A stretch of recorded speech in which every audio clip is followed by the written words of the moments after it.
So now we're going to move on. We got hopefully a foundational idea of some of the definitions. We're going to move on to this slide that I have that I think is interesting, because many people would say, well, that's it. That's checks and balances. We're all done. There's nothing else to talk about. Okay, so there's three different branches of government, right?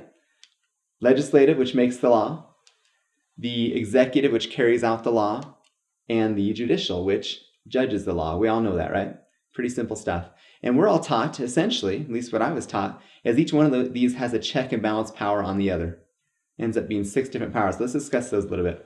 The executive has the power over the legislative. When the legislative makes the law, when Congress makes the law, the executive, the president, can what?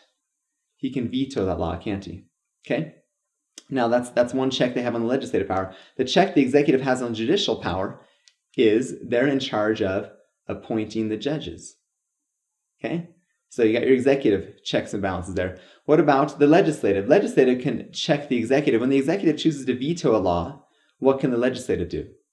They can override that veto with a 2/3 majority vote. Okay? And the legislative has a check on the judicial power because the Senate has to concur on Supreme Court appointments.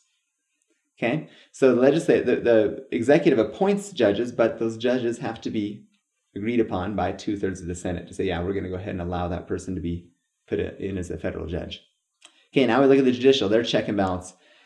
The one that people know about here is judicial checks the legislative. When the legislative makes the law, the judicial can rule that law to be unconstitutional. Okay? And then also one that's less known, but still there, judicial checks the executive by issuing court orders and telling the executive to carry out this order from the court. Now, like I said, most people look at that slide and say, we're done. That's it, isn't it? And is there anything else to talk about? It's interesting that when we look at this slide, how much we're indoctrinated to understand that that's all of checks and balances. And when you look at it, where are those checks and balances? Those are all at the federal level. They're all at the federal level. And so we tend to think the only check and balance that exists is at the federal level. We're going to explore this a little bit more and realize there's so much more to checks and balances than just what exists there.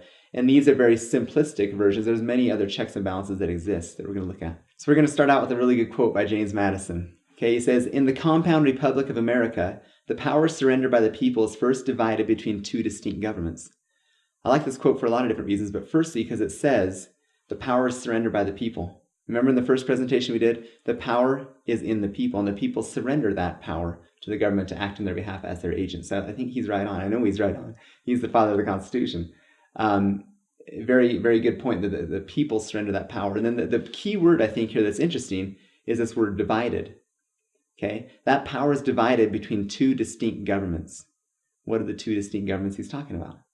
The federal and the state. The power is divided between the federal and the state. And then he goes on to say this, "And then the portion allotted to each subdivided among distinct and separate departments." And the word I like to point out there is this idea of separate, the separation of powers. Okay, so within each different level of government, there is a legislative, executive, and judicial branch. At the federal government, there's legislative, executive, judicial. At the state, legislative, executive, judicial. At the county, the same thing. And so you see, as he says, he goes on to point out, "Hence a double security arises to the rights of the people. The different governments will control each other at the same time that each will be controlled by itself." Isn't that beautiful? So you look at that in comparison to the previous slide, and you say, oh yeah, checks and balances aren't just horizontal. They're not just the separation of powers. They're also the division of powers, the check of one government over another. And that's something we've lost. It's a beautiful part of our Constitution. It's something we've definitely gotten away from. We just think of the separation of powers as, well, at the federal level, they check each other, and it's all horizontal. The division of powers is the beautiful thing. He goes on to say, "Each state in ratifying the Constitution is considered as a sovereign body, independent of all others and only to be bound by its own voluntary act. In this relation, then, the new Constitution will be a federal and not a national Constitution." And those two words are italicized there, national and federal. What's the difference? In a national government, like we talked about earlier, states are subservient, aren't they? They do what the nation tells them to do. But in a federal government, you have a federation of independent, what some people call mini nations, right? We come together and say, oh, yeah, we're federalizing.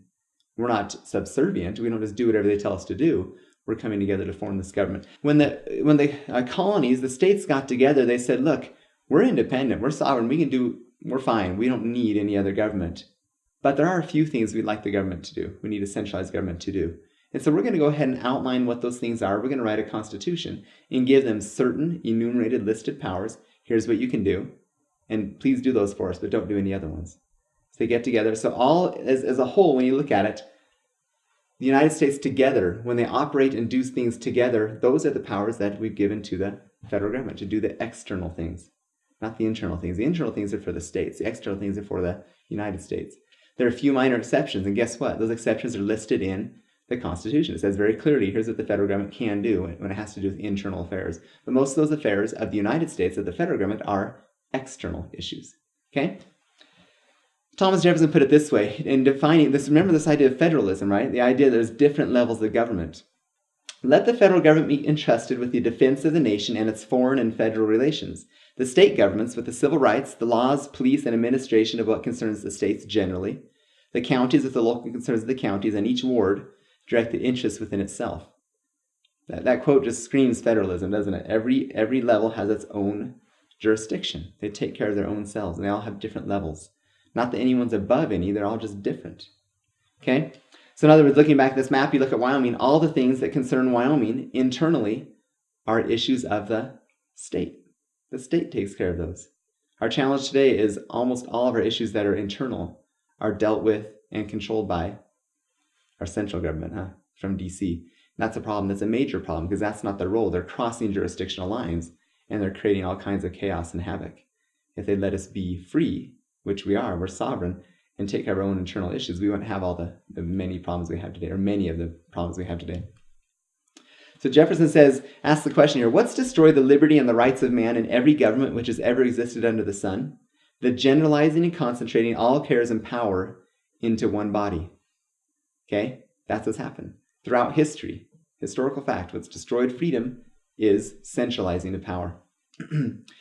He says also, when all government, domestic and foreign, in little as in great things, shall be drawn to Washington as the center of all power, it'll render powerless the checks provided of one government on another. There we have that again, right? One government on another. And will become as venal and as oppressive as the government from which we separated. Okay, so why does this happen? This is prophetic, isn't it? You look at these founding fathers and they weren't just guessing. Once again, what they wrote was based on principles in human nature. They understood, they saw, they were historians. That destruction of freedom has always come with centralized government, okay? And it's going to render powerless the checks of one government over another. So they're able to see and say, look, this is going to happen. DC is going to take over. Watch out. Interesting, the prophetic words that they had, because that's what's happening today, isn't it? So where does this misunderstanding come from? Where is it that we have this idea? Because I don't know how you guys are, but I've always grown up thinking, well, yeah, DC's in charge and they tell us what to do, right? That's kind of how it is. That's America, and we're proud of that. Where does that come from? I think, in my opinion, it comes a lot from a misinterpretation of Article 6 in the Constitution. Article 6, Clause 2 says this, the Constitution and the laws that shall be made in pursuance thereof shall be the supreme law of the land. This is commonly known as the Supremacy Clause. We talked about this in our first presentation, Power in the Constitution. Supremacy Clause. Now, a lot of people read this briefly and just say, well, it says right there, federal laws trump state laws. Is that what it says, though? It doesn't say that. It says the Constitution is the supreme law of the land.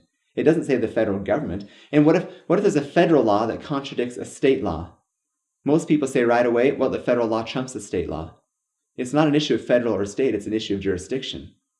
Does the federal have the right and the authority to act in that area, or do they not? If they don't just trump the state just because they're federal.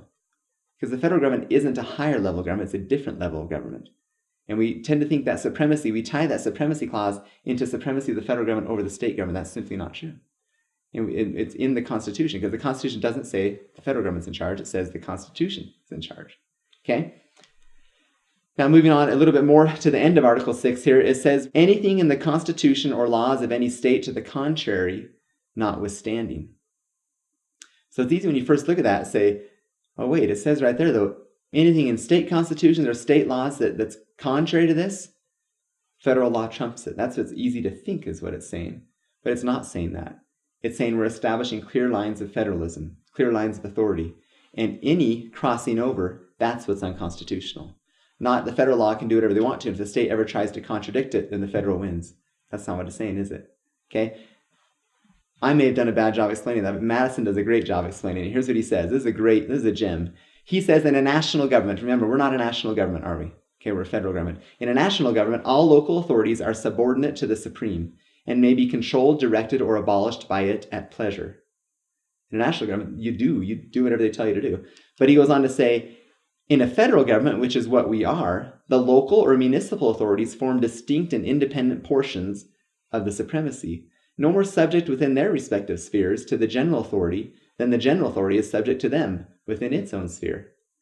Isn't that cool? That's what he's saying, right? You understand? There's that jurisdiction that's set up, and we're no more subject to the federal government than the federal government's subject to us. It's a matter of jurisdiction. It's a matter of delineating what and who is in charge. And that's the principle of federalism. The Constitution itself, when it governs, it itself in the 10th Amendment, it regulates and restricts the federal government's abilities and powers, doesn't it? We talked about this earlier as well. It says the powers that are not delegated to the United States by the Constitution, nor prohibited by it to the states, those powers are reserved to the states respectively or to the people. Okay? So when the Supremacy Clause says the Constitution is the supreme law of the land, the Constitution itself puts restrictions on the federal government, on the United States, the federal government, and what they can and can't do. Because, quite simply, if the power is not given, it is not there, and it's reserved for the states or the people. Now, an interesting point that I like to make here, I've had a lot of people tell me, and constitutional lawyers who say, well, there's this thing called plenary power, absolute power, and the states have absolute power. Now, does that sit well with you? That doesn't sit well with me. People have absolute power, and they choose to delegate to the state certain powers, and they choose to delegate through their state to the federal government certain powers. But the ultimate power lies in the people, right? Remember the Declaration, deriving their just powers from the consent of the governed? Only the governed, who actually have rights given to them from God, can delegate power and authority to higher levels of government to act as their agent, to act on their behalf, to do things they could do on their own, but they allowed them to do for them. So a lot of people misconstrue, in my opinion, the 10th Amendment to say, well, yeah, it shows that the ultimate power is in the states. It's not in the states, it's in the people. And they're the ones that choose who to give it to. Okay?